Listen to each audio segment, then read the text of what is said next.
Em 90 segundos tu não faz nem um miojo, mas eu te ensino as matérias que tu tem até nojo. Então senta aí e começa a quebrar ATP pra ter energia, pra tua mente processar e entender que a probabilidade de você ir bem no Enem tá ligada direto aos meus raps também. Então começa com humanas, só sei que nada sei, mas sei que saí da vida e pra história eu entrei. Se o clima esquenta e tua caneta falhou, fica tranquilo, a esfera dela dilatou com calor. Eu sou flúor com oxigênio, dá pra completar, evoluir melhor que o Darwin poderia imaginar. Se tinha uma pedra no caminho, pode crer que eu já chutei absoluto no rap. Eu nasci pra ser rei, crio uma sociedade aos modelos de Durkheim. O mecanismo dela própria é que diz pra onde vai minha inspiração. Thomas Edison dizia, é 1% e o restante o trabalho que fazia. Então senta o rabo aí que eu vou te ensinar. Sometimes rap is the best way to learn, rapá. Eu não compreendo, pero lo puedo hacer. É só estudar e ouvir as dicas que eu dou pra você. Confere suas respostas e faz tudo com calma. Manda bem na redação, faz no fundo da alma. Esse é o tópico frasal, ainda tem argumentação. E a resposta pra você eu deixei na conclusão. Se tá nervoso, se acalma pra mandar bem. E se liga nos vídeos que eu te preparo pro Enem. Estamos no ar! Sejam todos muito bem-vindos a mais uma aula ao vivo do Pro Enem. Meu nome é Edilson, sou professor de Biologia e eu hoje, junto convosco,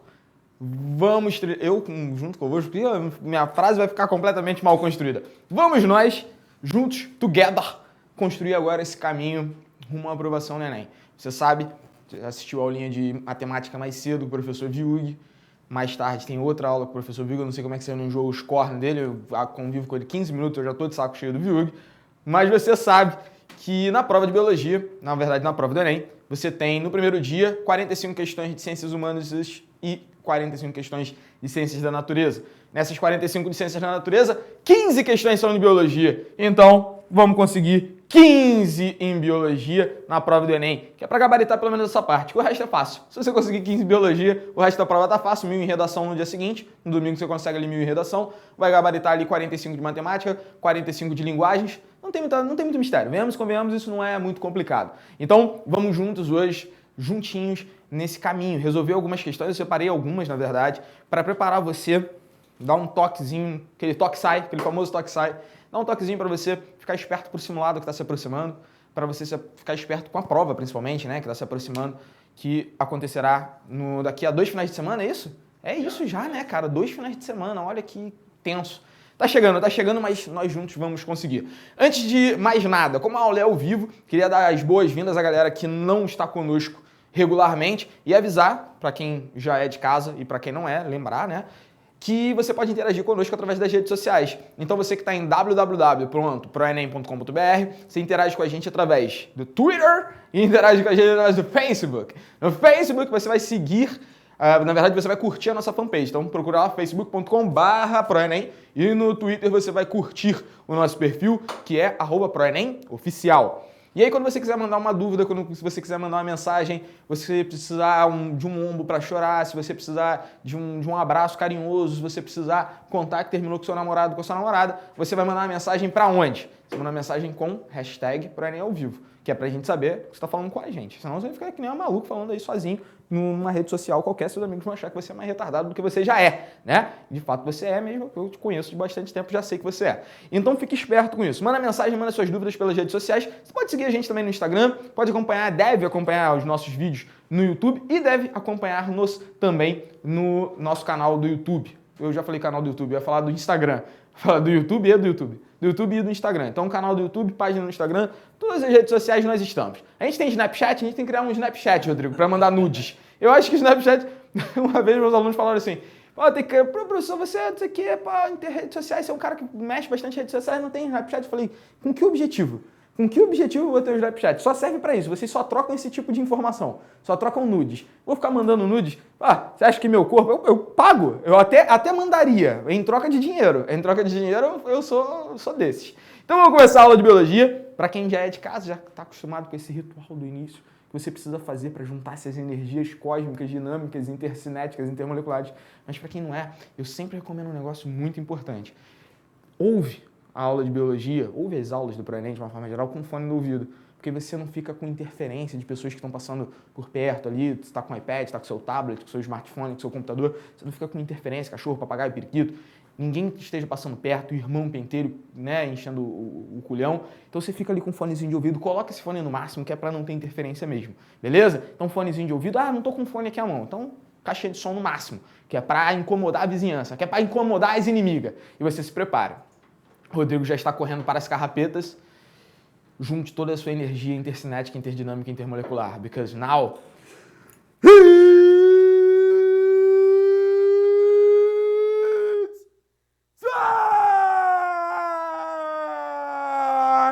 Maluco! Vamos começar mais uma aula de biologia! Vamos resolver questões! Vamos para a questão número 1.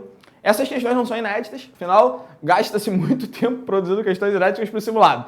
Ok, já foram 15 questões inéditas para o simulado. Então vamos de questões que foram questões de outros vestibulares, mas que são questões com temas abordados no Enem. Eu nem me preocupei aqui necessariamente com o formato, algumas têm um formato realmente muito parecido, muitos vestibulares que são a parte do Enem, eles estão até convergindo para esse formato, mas não me preocupei especificamente com o formato, me preocupei com os temas a serem abordados, para que a gente possa fazer uma revisão, para que a gente se adapte a trabalhar com esses temas, como eles podem ser cobrados. Então vamos começar na questão número 1, já falando uma questão sobre o sistema reprodutor.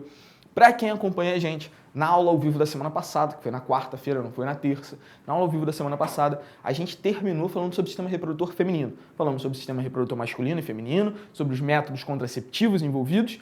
Então a gente deu esse panorama geral e já vamos começar hoje falando sobre uma questão desse sistema reprodutor também. Vamos dar uma olhada na questão número 1 juntos. Se ligue-se. Aparecimento de características sexuais secundárias no menino. Vamos capturar essa brincadeira? Eu aprendi a fazer essa parada com o Viug. Vamos fazer isso com frequência. Como é que eu só não tenho a mesma habilidade aqui ainda? Marcador, vou ficar aqui nesse amarelinho mesmo, nesse verdezinho. Esse negócio de usar marcador, esse negócio de capturar a tela, eu gostei disso. Achei bacana. Eu tava assistindo a aula do Vigo ainda mais cedo, eu falei, caraca, que habilidade, que agilidade que esse garoto tem. Só no toque sai. Oi? Voou o bagulho aqui. Só no toque sai. É tanto toque sai que o cara foi. Tocou, saiu pra ir lá. Então vamos lá. O aparecimento de características sexuais secundárias no menino. Vamos olhar isso aqui, vamos marcar essa parada. Ó. Características sexuais... damn it. Vamos de novo. Características sexuais secundárias. O aparecimento de características sexuais secundárias no menino, a partir da puberdade, resulta da ação da testosterona, outro termo importante pra gente, sobre o organismo em desenvolvimento.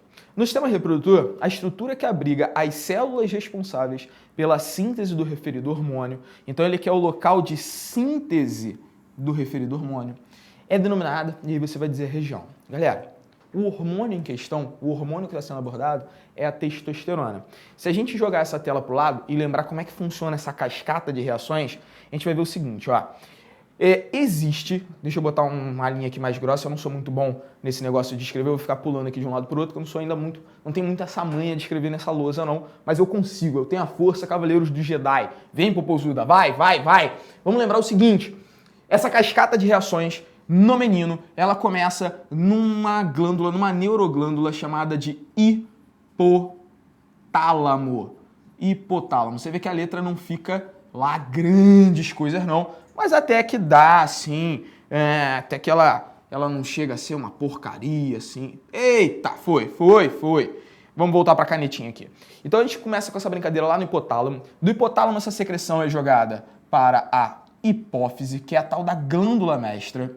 E da hipófise, sempre através do sangue, afinal a gente estamos falando de hormônios, isso chega até os testículos. Claro, isso daqui já é o suficiente para você responder a questão. Mas como você quer mais, como você quer aprender, você não vai simplesmente pegar o gabarito da questão, você vai além. Bom, que hormônios são esses? Já que a gente está fazendo um pequeno review. Deixa eu mudar de cor isso daqui.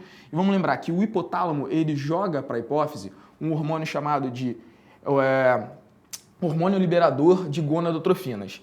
Então ele é um... Eita, que não vai sair aqui, não vou conseguir escrever. Vamos lá. Hormônio.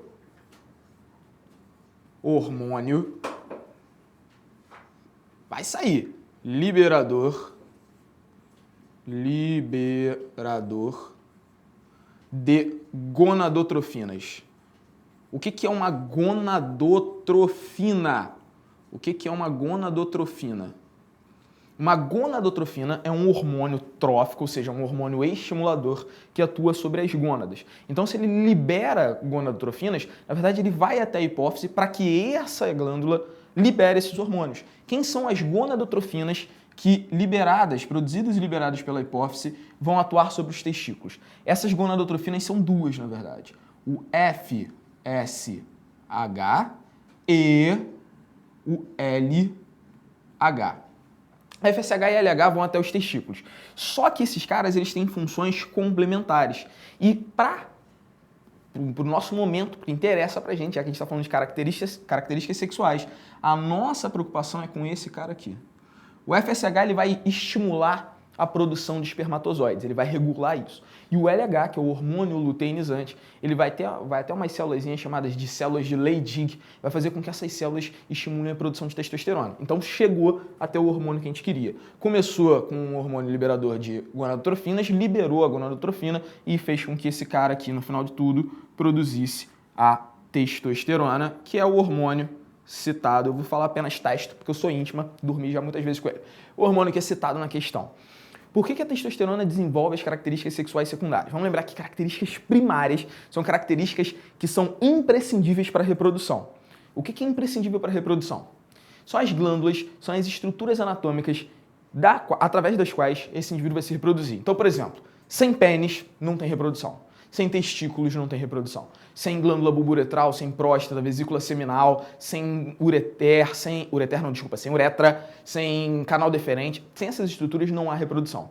Isso é uma característica, ou essas, melhor dizendo, são características sexuais primárias. As características sexuais secundárias são características que, a princípio, vão atrair um parceiro sexual, uma parceira sexual. Essas características seriam massa muscular, pelos espalhados pelo corpo, principalmente a barba como característica distintiva, uma voz mais grossa. Você fala, mas eu gosto de homens com voz mais fina, eu gosto de homens lisinhos. Tudo bem, você tem o direito de gostar do homem que você quiser. Ou até não gostar de um homem. Você, inclusive, pode ser um homem que gosta de menina. E aí, no caso, você não gosta de homem. Você pode ser um homem que gosta de sapo. Você pode ser uma menina que gosta de árvore. Você pode gostar de uma cabra. Você tem esse direito. Mas o que interessa pra gente aqui é a característica sexual secundária masculina. As características sexuais secundárias femininas seriam o quê?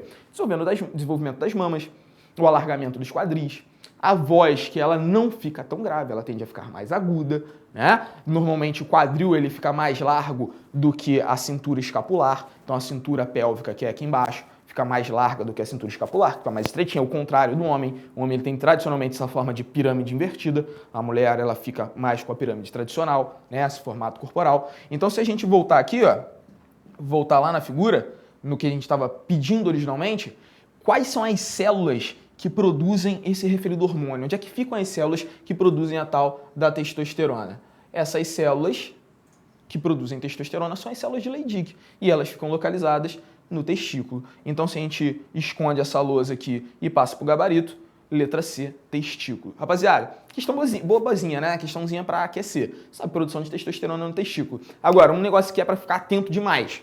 E se o cara faz a tal da vasectomia? A gente discutiu isso semana passada como método contraceptivo. Corta o canal deferente. E aí, se eu corto o canal deferente, o espermatozoide não vai seguir do epidídimo até a uretra. Os espermatozoides não vão fazer isso. Mas a testosterona ela é lançada no sangue. Então, mesmo com vasectomia, o homem continua a produzir testosterona e não tem o menor problema no desenvolvimento das suas características sexuais secundárias. Maravilha? Não é uma preocupação isso não. A preocupação, ou melhor, o resultado é apenas a contracepção. Não há mais ejaculação com o espermatozoide. Há uma ejaculação apenas do esperma, que são as secreções formadas pelas glândulas. Show de bola? Bom, se tiver dúvida, tu sabe que vai mandar essa dúvida pra gente com o hashtag ProEnem ao vivo. Assim que você mandar a dúvida, assim que você mandar um beijo e falar, professor, que saudade que eu tava de você. Professor, você fica muito bem com esse nível de barba por fazer. Não é proposital, na verdade é porque eu esqueci de fazer a barba mesmo. Você pode falar, professor, você fica bacana assim. Se você mandar, o Rod imediatamente vai falar assim, Adilson, mandou uma mensagem aqui, chegaram uma mensagem falando que você fica muito bem com a barba por fazer. Enquanto você não manda essa mensagem carinhosa, essa mensagem amistosa, esse abraço, esse aconchego, vamos para a questão número 2. O estudo realizado com 90 jovens atendidas pelo Programa de Saúde da Família de Ribeirão Preto. Deixa eu capturar isso aqui para a gente marcar coisas que sejam necessárias porventura. Revelou que o grupo tem pouco conhecimento sobre doenças sexualmente transmissíveis, DST. Olha, Eu sei que esses estudos são extremamente importantes, mas é só entrar numa sala de aula que a gente vê isso daqui claramente. Adolescente, óbvio, por falta de experiência, e muitos adultos, por uma questão de ignorância, por uma questão de não terem entrado em contato formalmente com esse conteúdo, são realmente ignorantes a respeito desse conhecimento e ignorantes a respeito dessas doenças sexualmente transmissíveis. Então eles são ignorantes sobre as doenças sexualmente transmissíveis, as DST, sobre as suas formas de contágio, usos de preservativo e cuidados com a saúde. Os resultados revelaram também que as jovens tinham percepção equivocada sobre o risco pessoal de adquirir essas doenças. Em outras palavras, o que ele está falando?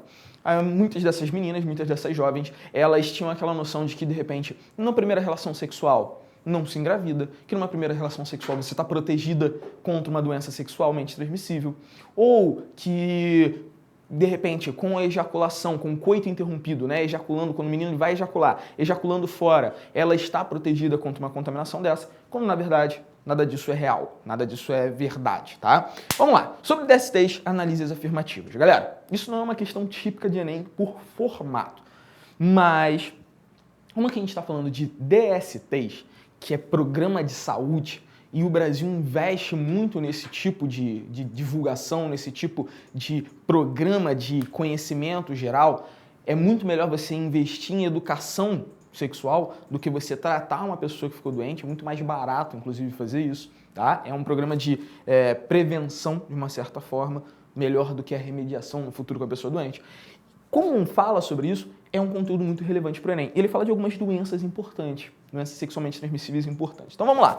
O aumento da ocorrência de DSTs resulta exclusivamente de práticas sexuais cada vez mais precoces.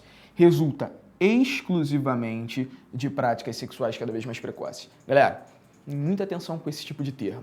O Enem, ele não é uma prova, não costuma ser uma prova que ela quer te enganar, mas ela formula frases e exige interpretação. Se eu estou falando que é exclusivamente por um motivo, significa que qualquer outra situação está excluída. É isso, né? Óbvio, parece óbvio, mas às vezes lendo no meio de uma prova enorme, com muitas questões, você deixa isso passar. Então, ao aumento da ocorrência de DSTs, ou seja, tem mais gente ficando doente exclusivamente porque elas estão transando mais cedo? Ué, mas e esses outros fatores aqui, ó? E a falta de conhecimento sobre o contágio, sobre as formas de contágio, ou sobre o uso de preservativo, esses cuidados gerais com a saúde? Isso também não são fatores que interferem na ocorrência, na frequência de pessoas doentes? Isso está sendo dito na questão. Então, a afirmação número 1 rodou. Essa afirmação não serve. 2. Além do HPV, papiloma vírus humano, que causa o cancro, que nas meninas é extremamente perigoso por causa do desenvolvimento do câncer de colo de útero. Além do HPV e do HIV, acho que dispensa comentários, o vírus da imunodeficiência humana, que causa AIDS. Além do HPV e HIV, a bactéria Neisseria gonorrhoeae pode ser transmitida por meio de relações sexuais. Pô, professor, preciso lembrar esse tipo de nome? Em geral, de novo, em geral, o Enem não é tão sapeca com isso, tá? Um detalhezinho assim no nome. Mas alguns nomes são importantes. E esse nome, vemos, mesmo que você não vá precisar escrevê-lo na prova, já que o Enem é uma prova objetiva, é importante lembrá-lo e é até fácil de lembrar. Vamos lá. Neisseria gonorrhoeae. Gonorrhoeae lembra que tipo de DST? Gonorreia. Sacou? É diferente, por exemplo, do treponema pallidum, que é um nome que não lembra a doença que ele causa. Mas Neisseria gonorrhoeae indica. Então a gente está falando da gonorreia. Gonorreia é uma DST? É. Então essa bactéria causadora da gonorreia, ela pode ser transmitida por relações sexuais? Sim. A gente sabe que a gonorreia, ela causa como principais sintomas vermelhidão, ardência na uretra, pus, nos sintomas mais avançados, muito pus, então corrimento intenso, tanto em homens quanto em mulheres, transmitido sim sexualmente. Aí você vai falar, pô, mas aí se você vai transar com uma pessoa, essa pessoa tá purulenta, tá babando pelas partes íntimas, você não vai transar com ela. Eu imagino que não, a não ser que você seja uma pessoa desbravadora. Mas não significa que só nesse momento ela esteja contagiosa. Então, às vezes, você foi transar com ela, desprotegido, e essa pessoa estava normal, não estava com esse sintoma aparente.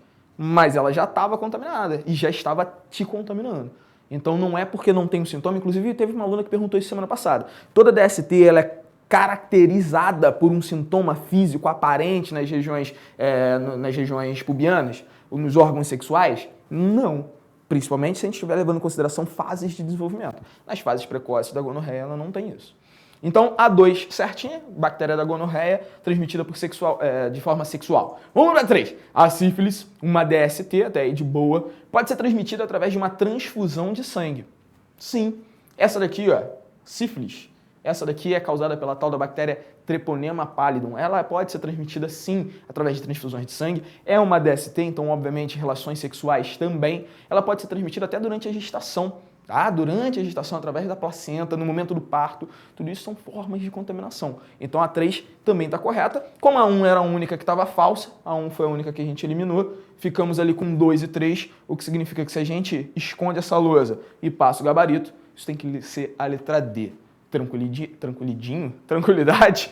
Rods, como é que a gente tá aí de pergunta? Alguma coisa por enquanto? Sim, o Anderson Silva, ele perguntou... Opa, esse é um cara que você tem que respeitar e responder imediatamente. Por favor, assim que ele mandar a pergunta, você faz a interrupção aqui. No caso das mulheres... Não. O Anderson Silva perguntou assim, no caso das mulheres... Das mulheres?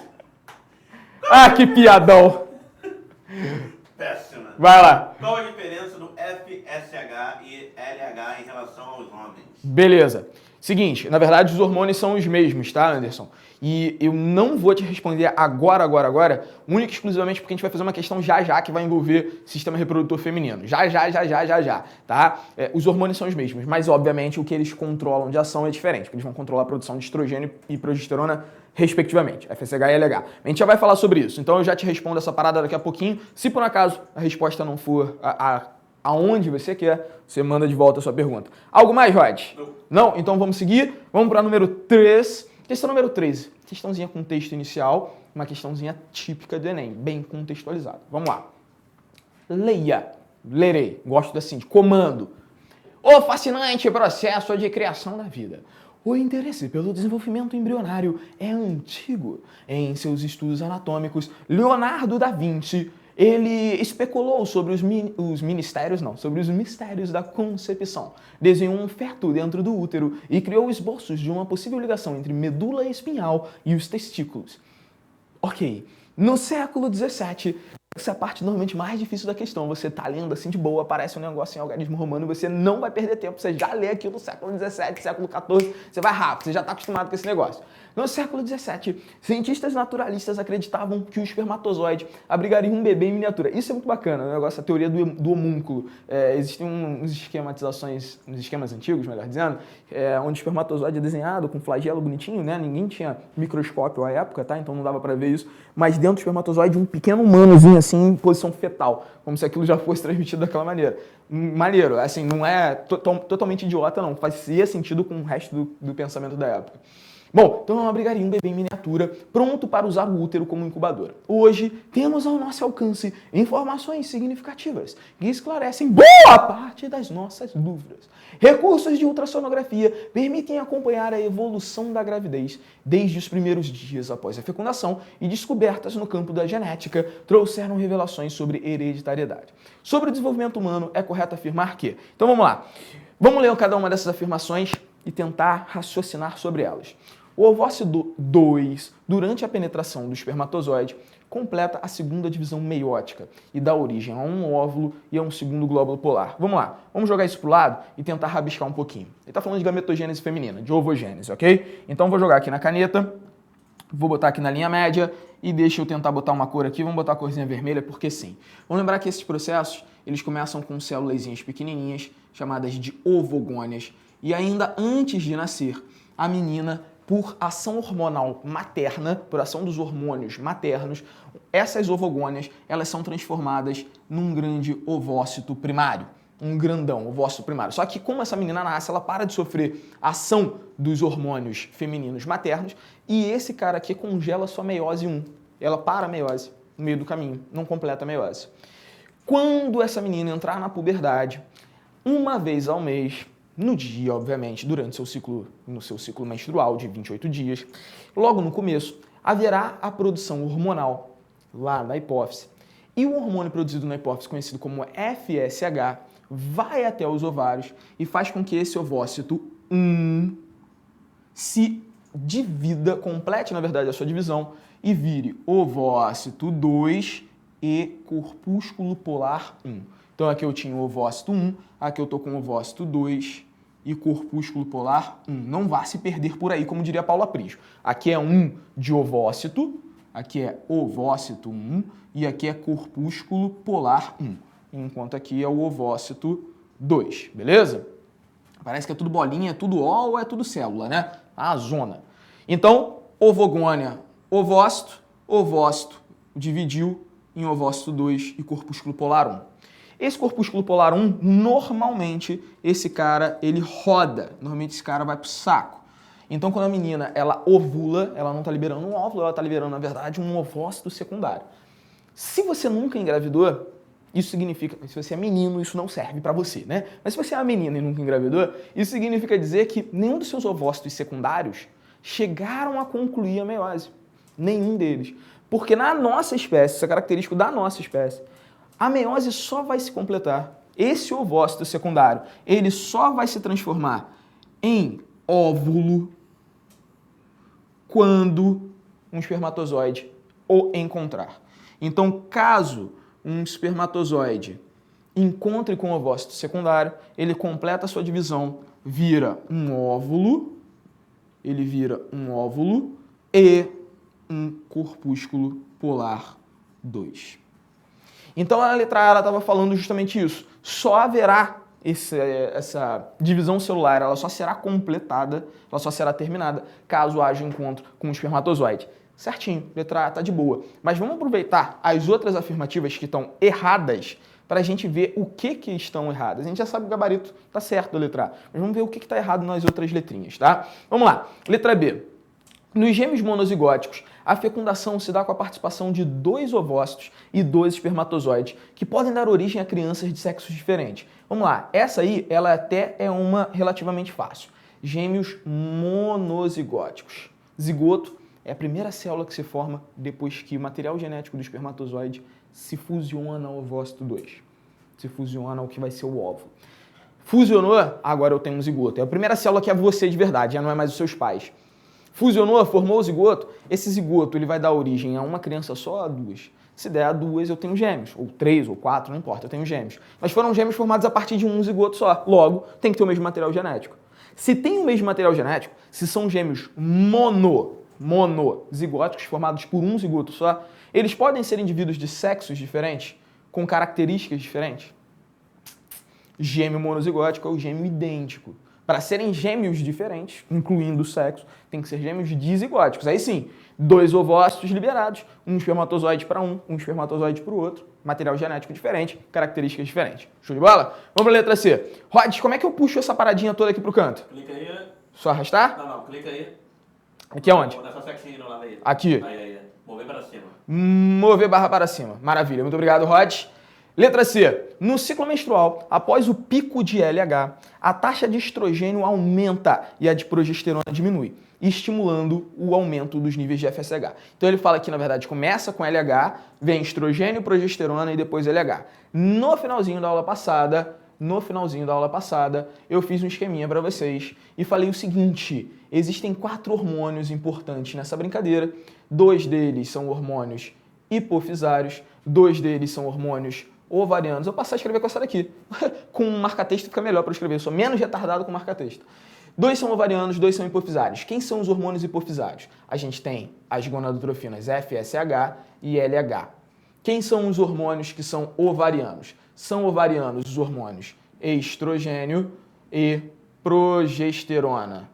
Estrogênio e progesterona são ovarianos. E eles vão ser regulados justamente nesta ordem. Então eu pego o FSH logo no começo do ciclo menstrual, deixa eu mudar que amarelo fica muito clarinho para vocês verem, botar um rosa lindo, pego o FSH, ele faz com que a taxa de estrogênio suba, estrogênio estimula a produção de LH e LH estimula a produção de progesterona. Fica esse zigue-zague. Então quando ele fala que começa no LH, que estimula estrogênio, progesterona e FSH, tá errado, ele inverteu essa ordem. Mas para que serve cada um desses hormônios? Que isso é importante pra caramba. O FSH, como a gente falou ainda agora, é o hormônio que vai ser o primeiro a subir durante o ciclo menstrual. É o cara que, sendo liberado pela hipófise, vai até os ovários e faz com que os ovócitos amadureçam, se desenvolvam em ovócitos secundários. Feito isso, ele estimula a produção de estrogênio. O estrogênio faz com que o endométrio, que é aquela camada interna do útero, espesse.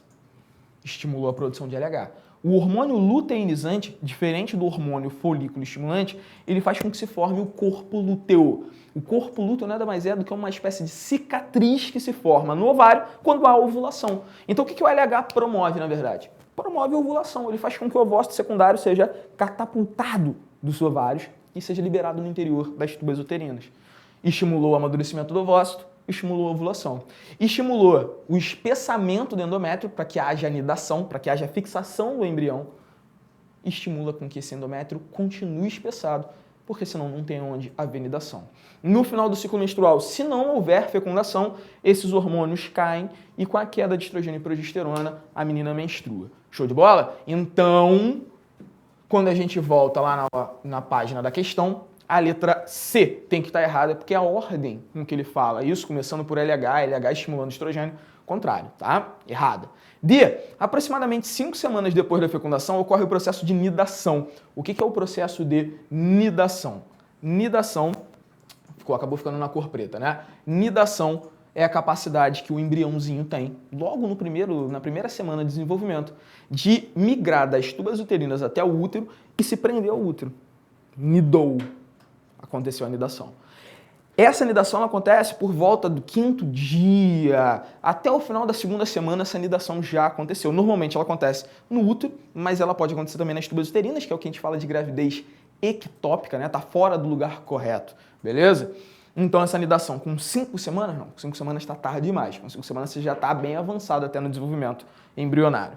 Letra E, na gravidez, o útero produz o HCG, que contribuirá para a suspensão da menstruação e a ovulação. O útero produz o HCG. Que o HCG bloqueia a ovulação e menstruação, isso está certo, mas o HCG não é produzido pelo útero. O HCG ele é produzido pela placenta. Então, quando a anidação, entre a primeira e a 2ª semana de gestação, depois da fertilização, nidou, vai começar a se formar de forma muito prototípica ainda a placenta. É essa placenta que vai produzir o HCG. Esse HCG ele vai durar ali mais ou menos umas 9 semanas e aí depois ele cai. E aí esse HCG que fazia com que o corpo lúteo do ovário continuasse produzindo estrogênio e progesterona, não há mais a produção, depois de 9 semanas, não há mais produção de HCG. E a própria placenta, isso é importante, a própria placenta passa a produzir estrogênio e progesterona. Então o ovário perde a função naquele momento e a placenta, depois de 9 semanas, passa a produzir estrogênio e progesterona. Por que o HCG é o hormônio usado como detecção num exame de farmácia, num exame de sangue, para ver se a menina está grávida ou não? Por que eu meço logo o HCG? Rod, tem alguma pergunta? Não. Não? Como é que está nosso tempo? Break? Então eu só vou te dar a resposta depois do intervalo. Você sabe que o gabarito é a letra A, mas eu quero que você me mande por #ProEnem ao vivo por que o HCG é o hormônio escolhido para ver se a menina está grávida ou não. Vamos rapidinho, 1 minutinho de intervalo, daqui a pouco a gente volta. Tchau!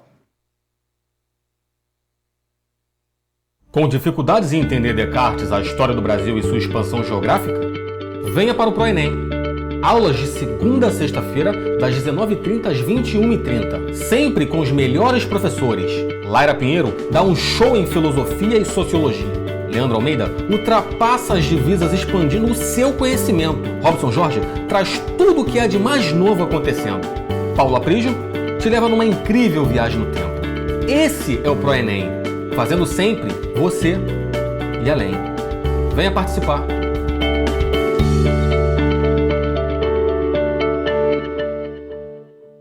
E aí, galera? Precisando de um empurrãozinho nos estudos? Cansado de tentar e não entender aquele exercício? Nós aqui no ProEnem temos os melhores professores. À sua disposição. Tudo no alcance das suas mãos. Aqui na internet. Com uma agenda repleta de horários. Pra você escolher! Além, é claro, de aulas particulares. Não deixe de dar aquele up nos seus estudos. Venha para a monitoria ProEnem. A sua chance de se dar bem.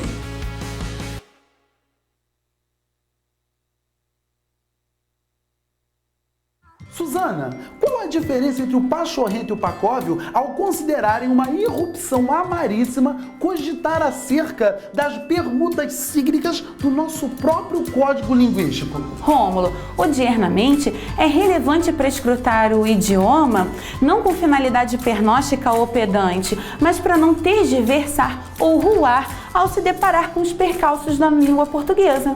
Isso não entendeu nada, não é mesmo? Pois se pra você estudar a língua portuguesa é isso, você está muito enganado, porque aqui você vai conhecer a professora Suzana Traiano, o maior conhecimento da sala de aula e a melhor didática do universo online. E com Rômulo Bolivar, simplesmente o melhor professor de língua portuguesa do Brasil. Pro Enem, porque aqui a gente fala a sua língua. Rapaziada, tudo bem? Eu sou o professor Gil. E eu sou o professor Viug. E a gente está aqui para ensinar toda a matemática necessária para você passar pro Enem. Porque você já estudou física, química, biologia, mas todas essas perfumarias não servem para nada. O importante mesmo é a matemática. A essência de tudo é a matemática. Você vai aprender análise combinatória, vai aprender trigonometria, geometria espacial, PA, PG, sistemas lineares. Tudo isso com o Viug. Não, tudo isso com o Gil. Não, tudo isso com a gente. A gente gente vai preparar você pro Enem. Enem. Beleza? E lembra sempre, mais vale uma boa ideia do que 40 fórmulas. E filósofo. Quer saber a diferença entre mágica e física de verdade? Vem pro Enem.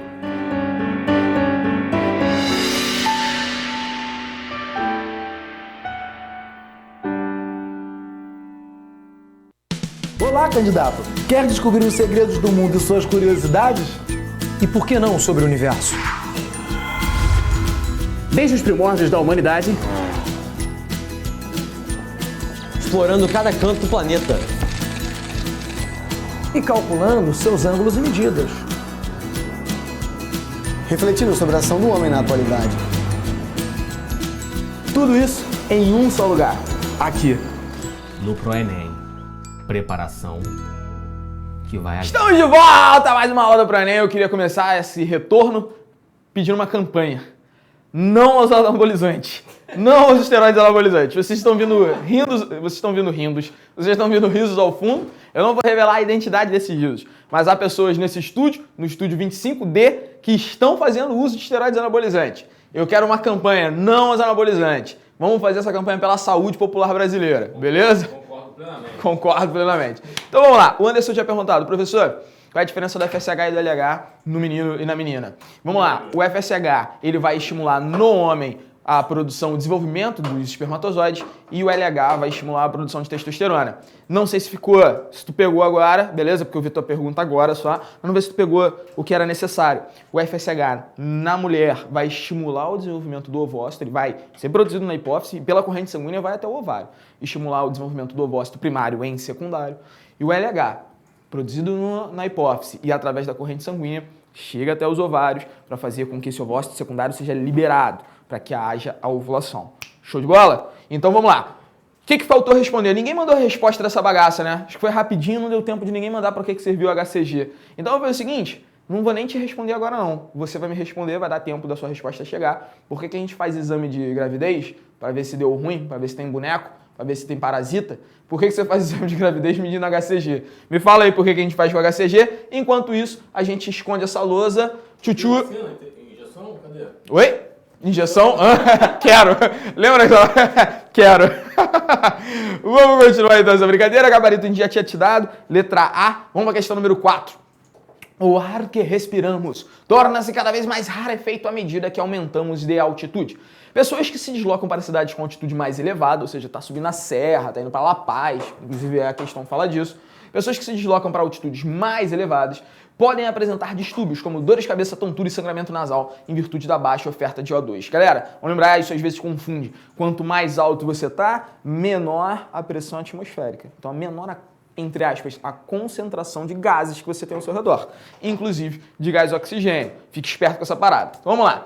Para a realização de uma partida de futebol entre a seleção do Brasil e a seleção da Bolívia, aí ó, Bolívia aí ó, na cidade de La Paz, situada a 3.600 metros acima do nível do mar, os jogadores brasileiros necessitam de um período de adaptação na cidade boliviana, com o objetivo de obter um melhor rendimento em campo. Essa adaptação gerou no organismo dos jogadores o aumento da produção de... questão clássica do Enem, clássica.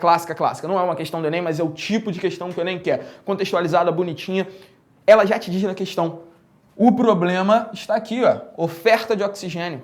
Quem é que carrega oxigênio dentro do seu corpo? Você sabe que função de transporte no corpo é sistema circulatório. E o sistema circulatório circula sangue ou linfa. Linfa não entra aqui em questão, então interessa sangue. No sangue a gente tem a parte líquida do sangue, plasma, e a gente tem os elementos figurados do sangue. Quem são os elementos figurados do sangue? A gente tem os leucócitos, que são os glóbulos brancos, a gente tem as hemácias, que são os glóbulos vermelhos, e a gente tem as plaquetas, que são fragmentos de célula. Leuco é branco, citocélula. Leucócito, célula branca, é responsável por defesa. Se você está com um número anormal de leucócitos, principalmente se estiver com um número para baixo, abaixo dos valores esperados, significa que a sua capacidade de se proteger contra agentes invasores, ela está reduzida. Preste atenção nisso. Os linfócitos são tipos de leucócitos. Dentro dos leucócitos você tem os linfócitos, você tem os granulócitos, que são divididos em eosinófilos, basófilos, neutrófilos, tá? Todos eles são tipos leucócitos. As plaquetas são fragmentos de células, um tipo de célula grandão, chamado de megacariócito, que está voltado à coagulação sanguínea. Então, caiu o número de plaquetas, sangramento, um problema de coagulação grave, uma hemorragia. E hemácias são justamente as células relacionadas a transporte de gases. Principal célula responsável pelo transporte de oxigênio. 95% do oxigênio do seu corpo é transportado assim. Isso significa que se você passa um período numa altura maior do que você está acostumada, seu corpo, estimulado a produzir um hormônio chamado eritropoietina, e essa eritropoietina induz a produção de hemácias. Quanto mais hemácias, mais células para carregarem oxigênio, melhor a sua performance. Então, a gente pode esconder essa lousa e já fechar que o gabarito disso aqui tem que ser as hemácias. Monócitos, talvez um nome que você não esteja tão acostumado, mas é a célula precursora de um cara que você conhece muito, que é o tal do fagócito, chamado de macrófago. Lembra, tio Bruno Pires falando, vamos fagocitar, fagocita isso, meu rei. O que é a célula característica da fagocitose? É o monócito que se transformou em fagócito, que se transformou em macrófago. Tio Tom, perguntas por aí? Yes. Diga-me. Tem aqui a Priscila Nascimento. Diga, Priscila. A Priscila Puente. Ela pergunta... Na verdade, ela pediu para tu explicar. Explica de novo o ovócito 2. Não entendi a evolução dos óvulos. Dos óvulos. Então vamos lá. Deixa eu voltar um pouquinho. Isso era na questão anterior. Eu vou capturar essa brincadeira aqui só para jogar um slide pro lado. Não é dessa questão, da questão anterior. Mas vamos lá, rapidinho. Quais são os estágios, tá? Deixa eu botar uma linha mais grossa aqui. Quais são os estágios disso? Eu tenho células iniciais, pequenininhas, que são chamadas de ovogônias. Esse é o primeiro tipo de célula, a primeira célula precursora de qualquer gameta. Na verdade, como a gente está falando de ovogônias, precursoras dos óvulos. Se fosse num homem, seriam as espermatogônias. Ainda dentro do útero materno, quando você, menina, estava dentro da barriga da sua mãe. Essas ovogônias, elas se transformaram em uma grande celulona, que é chamada de ovócito, primário. Ovócito primário. Parou esse processo, entrou na puberdade, nasceu, se desenvolveu, cresceu, entrou na puberdade. Aí vem o FSH lá da hipótese, vem o FSH lá da hipótese não, vem o FSH lá da hipófise e faz com que o ovócito primário se transforme agora em duas outras células. Uma maiorzinha, que é o chamado ovócito secundário, que é o que você vai liberar durante a ovulação, e outra pequenininha, que é o corpúsculo polar 1. Esse ovócito secundário vai se desenvolver em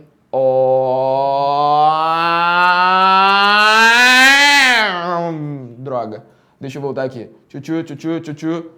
Esse cara vai se transformar em óvulo, caso haja fecundação. Se não houver fecundação, esse ovócito morre e não tem, você vai menstruar, beleza? O ovócito morre, você vai descamar o endométrio. Caso haja fecundação, ele vira o óvulo e vai virar uma célula pequenininha, que essa célula pequenininha é o corpúsculo polar 2. Então essa é a sequência, ovogônio e ovócito.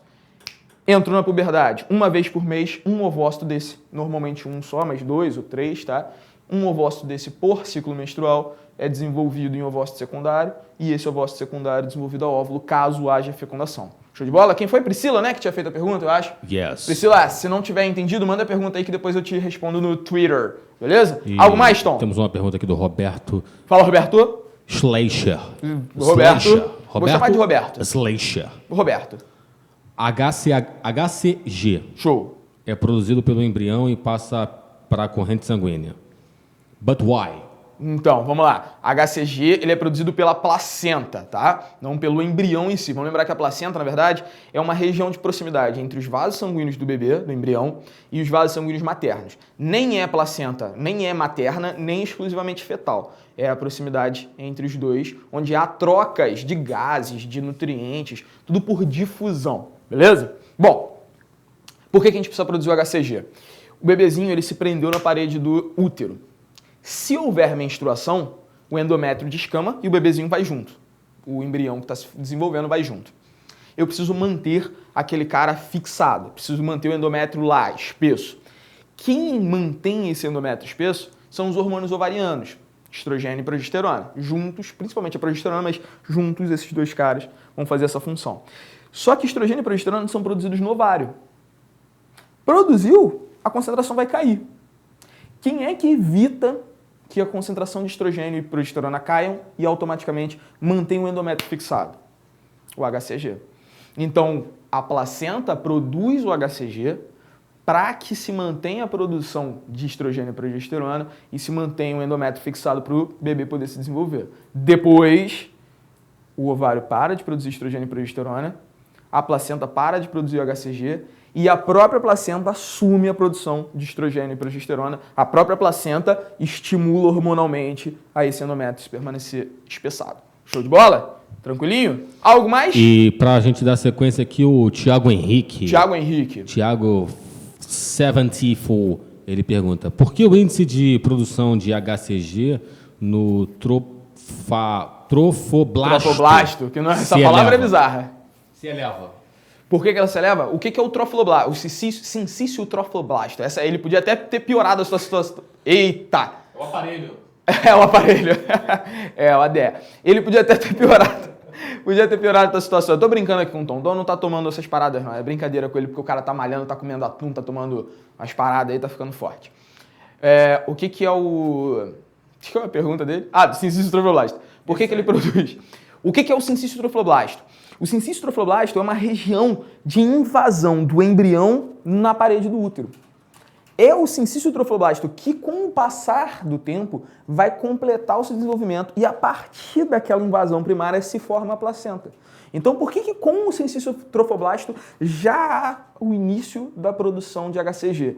Porque com esse cara, com essa estrutura se formando na parede uterina, já há necessidade de romper os vasos maternos para nutrir esse embrião em desenvolvimento. Preciso manter esse endométrio espessado, tá? A ideia é essa, é a mesma ideia que a gente falou ainda agora da produção do HCG de uma forma geral. A ideia é a mesma, tá? Bom, vamos lá, texto para a próxima questão. Suco gástrico contém um ácido produzido pelas células da parede do estômago, que desempenha papel fundamental para a eficiência do processo digestório no ser humano. Vamos fazer uma pausa, capturar isso daqui, ó. Um ácido produzido pelas células da parede do estômago. Galera, esse é o passo número 1 para entender o sistema digestório. Tem 3 compartimentos onde a digestão é modificada. Ela começa na boca com pH neutro, pH 7. Esse elemento vai passar para a faringe, para o esôfago e chega até o estômago. Na boca com pH 7, a gente tinha digestão de amido. Só que com uma mudança desse pH, por causa do suco gástrico, por causa do ácido clorídrico produzido pelo suco gástrico, com a mudança desse pH, o estômago ele tem um pH 2 e não tem mais digestão de amido. Aí a gente passa a fazer digestão de proteínas, de polipeptídeos. Esse alimento ele vai passar, que agora já não chama mais de bolo alimentar, chama de quimo. Esse quimo vai passar para o seu intestino delgado, onde ele vai receber a bile que veio da vesícula biliar, vai receber o suco pancreático que veio do pâncreas e o suco entérico que veio do intestino. Aí ele vai se transformar no quilo. É a quilificação. Não tem mais digestão de proteínas pela pepsina, que começou a fazer esse processo lá no estômago, porque o pH mudou de 7 na boca para 2 no estômago e agora para 8, um pH básico no seu intestino delgado. Mudou esse pH para 8, aí as enzimas do suco pancreático mais as enzimas do suco entérico vão digerir de tudo um pouco. Então vai ter digestão de ácidos nucleicos, vai continuar a digestão de proteínas por outras enzimas que não a pepsina, vai completar a digestão de amido, vai ter digestão de gorduras, uma infinidade de coisas, beleza? Então esse é o processo número 1, saber a mudança de pH para cada compartimento e saber quais são as principais moléculas digeridas em cada um desses compartimentos. Bom, questão 5 então. Questão da UERJ. O consumo excessivo de antiácidos pode interferir na atuação do suco gástrico. Obviamente, galera, se eu tenho um antiácido, eu estou bloqueando a produção desse ácido pela parede do estômago. Isso prejudica o funcionamento normal do estômago. As duas principais funções do estômago prejudicadas por esse uso excessivo são: o estômago ele precisa produzir o ácido clorídrico junto ao resto do suco gástrico para duas coisas. É esse ácido clorídrico que vai ativar a pepsina. Que a pepsina ela quebra a proteína. Imagina que eu tenho uma pepsina ativa o tempo inteiro na parede do meu estômago. Ela vai começar a abrir um buraco por dentro do meu corpo. Então, na verdade, ela fica na sua forma que a gente chama de zimogênio, ou seja, uma forma inativa. É uma enzima inativa, ela é um zimogênio, e ela, por ação do ácido clorídrico, por ação ácida do estômago, ela é convertida em pepsina. Então, eu converto pepsinogênio em pepsina. Transformei pepsinogênio em pepsina, começa a digestão dos polipeptídeos. Mas esse mesmo ácido ele é importantíssimo também como uma defesa. Pouquíssimos micro-organismos vão sobreviver num ambiente tão ácido. Tem uma bactéria danada chamada de Helicobacter pylori, que ela consegue sobreviver no seu estômago e ela é um dos fatores responsáveis, por exemplo, pela formação de uma úlcerazinha, de uma gastrite. Ela é uma das sapegas que consegue fazer isso. Mas, no geral, bactérias, micro-organismos em geral, bactérias, fungos, protozoários, não sobrevivem no estômago. Então, além desse ácido ativar a pepsina, esse ácido ele também faz a eliminação de micro-organismos. Se você toma antiácido em excesso, posso esconder essa lousa aqui, voltar para a brincadeira, obviamente, funções prejudicadas, letra C, transformação de pepsinogênio em pepsina e, obviamente, eliminação de micro-organismos. Beleza? Vamos para a próxima. Questão 6, questão da UFPR, questão do ano passado. Leia a notícia, vai, senhor. Leishmaniose na mira. Famosos se unem em campanha contra a eutanásia canina. Uma campanha realizada em conjunto com as ONGs paulistas Arca Brasil e Amparo Animal tem como objetivo mudar as políticas públicas que dizem respeito à leishmaniose em animais. As indicações atuais são de que todos os cães afetados sejam eutanasiados, muitas vezes sem contar com a chance de tentar um tratamento. A razão do sacrifício dos cães é que esses animais oferecem riscos à população, pois apresentam um parasita. Vamos lá, marca isso daqui, captura pra mim, põe na tela! Captura pra mim. A gente tá falando de leishmaniose, galera. Presta atenção que a gente tá falando de leishmaniose. Quem são os parasitas que causam leishmaniose? Na verdade, são parasitas de diferentes espécies, mas de um mesmo gênero, que é a leishmania. Eu tenho a Leishmania brasiliensis, por exemplo, causando a leishmaniose cutânea. Essa leishmania, ela é um protozoário. Então ela está dentro do reino protoctista, é um organismo unicelular. E esse cara, ele tem que ser levado ao indivíduo afetado de alguma forma. Ele tem um vetor. A leishmania, ela tem 2 hospedeiros. Um hospedeiro é um insetinho conhecido como mosquito palha.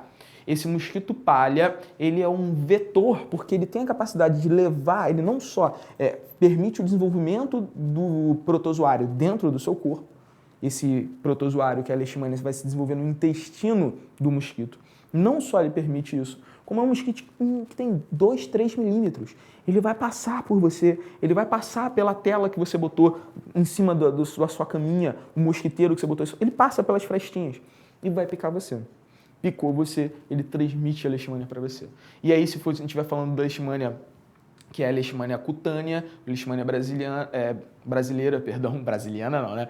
Leishmania brasileira ou leishmania cutânea, a gente tem a formação normalmente de feridas na pele. Se for a leishmania visceral, ele normalmente ataca órgãos viscerais, fígado, baço, às vezes até a medula óssea chega a ser comprometida. E aí a gente está falando de danos mais graves, normalmente danos internos, obviamente. Mas o que interessa pra gente aqui? Por que o cachorro está sendo eutanasiado? Por que os cachorrinhos estão sendo sacrificados? Porque o mosquito palha, ele não tem nenhuma predileção por humano, não. Ele está sugando o sangue de quem tiver de bobeira. Ele é hematófago, ele come sangue, ele se alimenta de sangue. Quem é que tem sangue? Qualquer um quase, né? Então ele está lá na área silvestre, ele está lá, vai lá, pega um roedorzinho, pega um gambá, pega um tatu.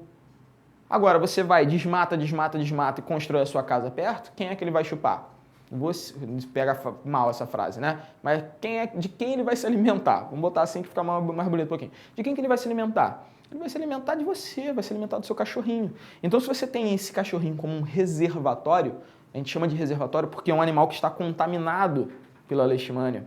Se ele é um reservatório e o mosquito palha pica o cachorrinho, ele se contamina e aí leva para você. Então, a origem dessa prática de sacrifício dos cães se deve a quê? Esses cachorros eles vão eliminar esse parasita e contaminar o humano como? Através da saliva? Não, o cachorrinho ele não te morde e te contamina. Isso seria, por exemplo, o caso da raiva. Caso das fezes? Também não. Caso do sangue? Sim, o parasita está no sangue do cachorro como está no nosso. Por isso que quando o mosquito palha pica o cachorro, ele se contamina e pode levar até um humano. No sangue, ele vai ser transmitido pela picada de um carrapato? Pela mordidinha de um carrapato? Não é o caso. Carrapato é para transmissão de febre maculosa, não é leishmania. Então tem que ficar atento com o tipo de doença. É um caso de transmissão de um parasita do sangue do cachorro até um humano por uma picada de mosquito. Então, podemos esconder essa luzinha e a gente passa o gabarito, que é a letra E. Galera, protozooses como doença de Chagas, como leishmaniose, como malária, são doenças importantíssimas para fazer uma boa prova do Enem. Fiquem particularmente interessado por essas 3 doenças, tá? Por essas 3 protozooses. Malária, doença de Chagas e leishmaniose. Show? Vamos para a próxima questão. Questão 7. O NESP 2013. Em determinada região do nosso país, o sistema de saúde verificou o crescente número de mortes por problema cardíaco, sobretudo em pessoas na faixa etária de 40 e 50 anos. Isso entre as mortes não estavam relacionadas ao histórico de sobrepeso e hipertensão. Certo? Certo. Importante. Morreu galera entre 40 e 50 anos, mas as mortes não As mortes não estavam relacionadas a históricos de sobrepeso e hipertensão. Os caras estavam morrendo, mas não era a princípio por problemas cardíacos causados por má alimentação, por um problema de estresse.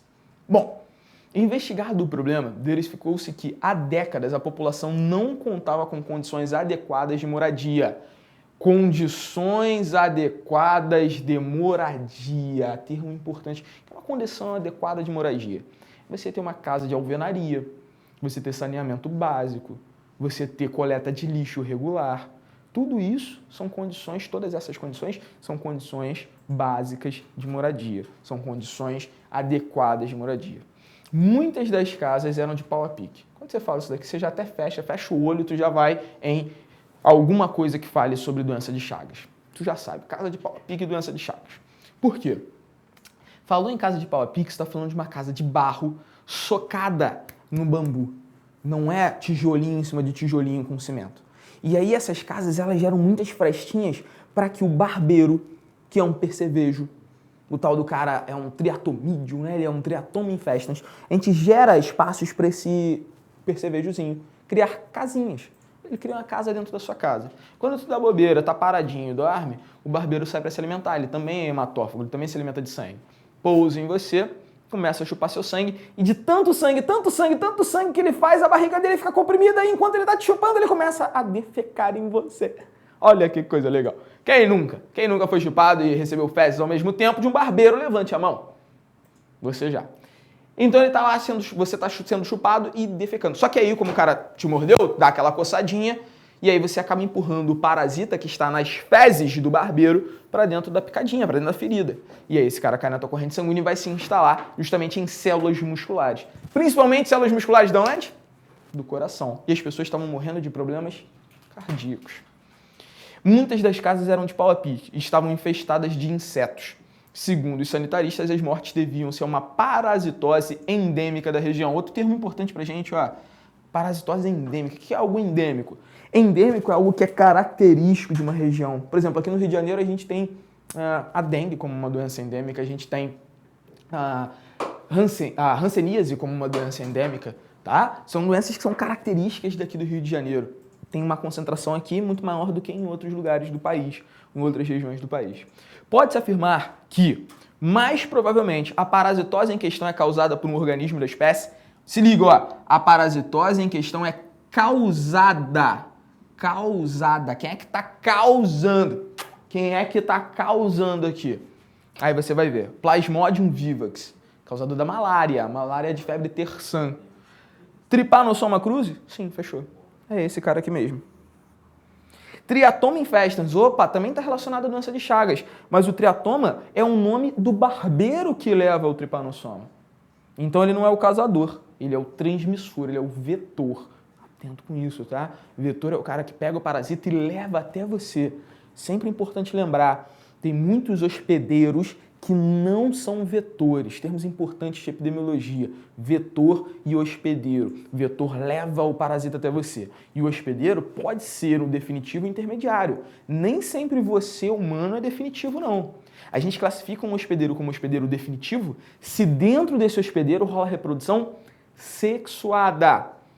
E o hospedeiro intermediário é dentro do qual rola a reprodução assexuada. Então nós humanos somos hospedeiros definitivos de parasitas que fazem sexo dentro da gente. Parasitas que usam a gente de motel. E esse tipo é um tipo de parasita que nos faz de hospedeiro definitivo. Mas se for o caso contrário, nós somos hospedeiros intermediários também, tá? Taenia solium, causadora da teníase, né? Aquele vermezinha solitária, ou da cisticercose também. E Esquistossoma mansoni, causador da esquistossomose. Tá aí, ó. Esquistossoma mansoni, por exemplo, é um cara que tem 2 hospedeiros, mas ele não tem vetor. O caramujo dentro do qual ele se instala, além do humano, ele não leva o esquistossoma até você. Ele simplesmente é um local para que o esquistossoma complete o seu desenvolvimento. Tom, 2 perguntas. Como é que a gente está de tempo? Zerou? Menos 5. Menos 5 já? Já acabou assim? Pergunta, alguma coisa para encerrar? Alguma paradinha bonitinha? Temos sim. Temos sim? Só para a gente fechar, ficar com um gabarito. Peraí, deixa eu dar uma conferida. Enquanto o Tom tá procurando, Tom, enquanto você tá dando esse Google aí pra pesquisar, só aproveitar para deixar um recado importante pra galera. Deixei mais cedo na aula do Vilg, mas é importante lembrar. Galera que tá participando da aula ainda não tem o hábito de acessar o blog do ProEnem, blog.proenem.com.br. Tem o Dicas do Diretom, com dica de filme, com dica de música, com dica de livro, tudo contextualizado, tudo para te dar riqueza de vocabulário, de conhecimento para fazer uma boa prova. Tem a coluna do Paulo Aprígio falando sobre história, tem o Dicas Pro Nerd, tem dicas culturais e tem a coluna Minha Profissão, que sou eu responsável por gerar podcasts, arquivozinhos de áudio, como se fossem programinhas de rádio, onde eu converso com galera de diversas profissões, inclusive já conversei com o Diretom, que contou pra gente como é que é a carreira, como é que é a faculdade, como é que é a vida de um cineasta, como é que é a vida de um diretor de cinema. Mas tem diversas profissões, a gente já tá no episódio 21, publicado, tem mais coisa pra sair ainda, o último que saiu foi de química, mas tem mais coisa essa semana, então acessa lá, adquira esse hábito. Vamos lá, Tom, como é que tem aí de coisinhas pra responder? Anderson Silva. Anderson. Mr. Anderson, lembra disso? Yeah. Mr. Anderson. Ele pergunta, por que o HCG é produzido durante o ciclo menstrual, porém quando a mulher está grávida a produção aumenta? HCG não é produzido durante o ciclo menstrual não, tá? HCG é produzido durante a gravidez, beleza? HCG não. O que é produzido durante o ciclo menstrual são aqueles 4 hormônios que eu botei, FSH, LH, estrogênio e progesterona. A HCG é a gonadotrofina coriônica humana.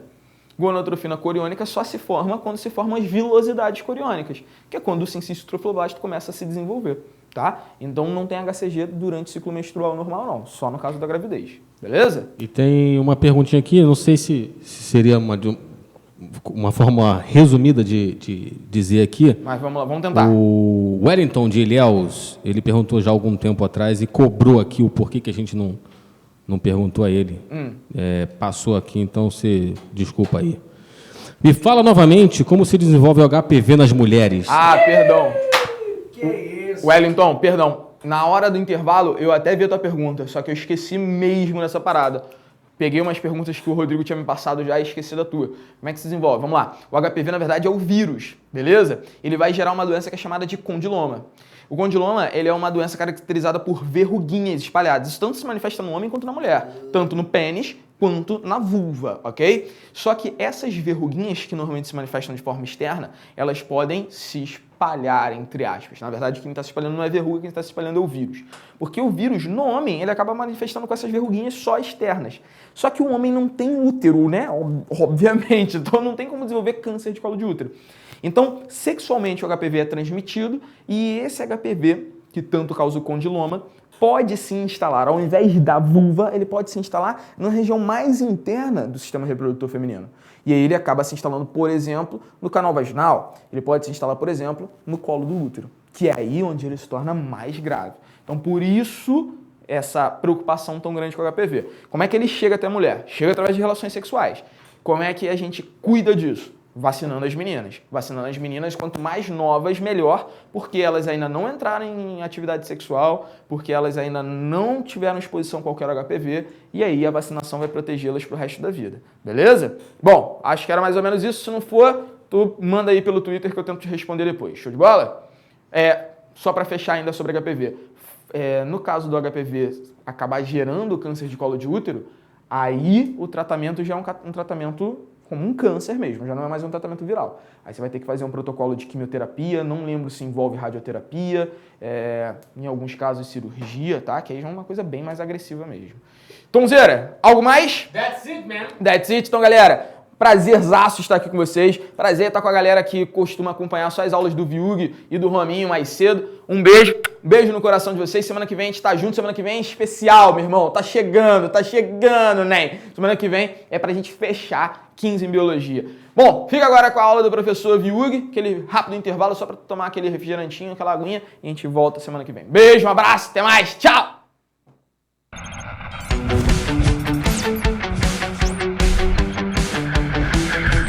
ProEnem, a preparação que vai além.